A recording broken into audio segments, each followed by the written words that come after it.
স্বাগত ডিবিসি দেশের সংবাদে। আপনাদের সাথে আছি আমি সুলতানা স্বর্ণা। আর এবার থাকছে খবরের বিস্তারিত। টাঙ্গাইলের বাঘিল এলাকায় বাস সিএনজি অটোরিকশার সংঘর্ষে ৩ জন নিহত হয়েছেন। এছাড়াও ময়মনসিংহ, শেরপুর, মুন্সিগঞ্জ ও পঞ্চগড়ের সড়কে প্রাণ গেছে আরও ৫ জনের।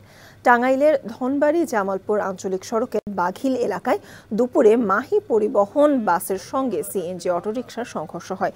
এতে ঘটনাস্থলে মারা যায় ২ জন। হাসপাতালে নেয়ার পর মারা যান আরও একজন। অন্যদিকে ময়মনসিংহের গফরগাঁওয়ে ট্রাক চাপায় মারা গেছেন অটোরিকশার ২ যাত্রী। দুপুরে এশিয়ান হাইওয়ে সড়কে ৫ চৌকা বাজার মোড়ে ঘটে এই দুর্ঘটনা। গুরুতর আহত হন আরও ৩ যাত্রী। মুন্সিগঞ্জের গজারিয়ায় বাস ট্রাক সংঘর্ষে মারা গেছেন একজন, আহত হয়েছেন অন্তত ১২ জন। দুপুরে ঢাকা চট্টগ্রাম মহাসড়কের আনারপুরা বাস স্ট্যান্ডে ঢাকাগামী জোনাকি পরিবহনের সাথে ট্রাকের সংঘর্ষ হয়। এতে বাসের হেলপার আজগরারই ঘটনাস্থলেই মারা যান। এছাড়াও শেরপুরের নখলায় বাস সিএনজি সংঘর্ষে শিশু নিহত হয়েছে। আর পঞ্চগড়ে মোটরসাইকেলের ধাক্কায় নিহত হয়েছেন এক বৃদ্ধ।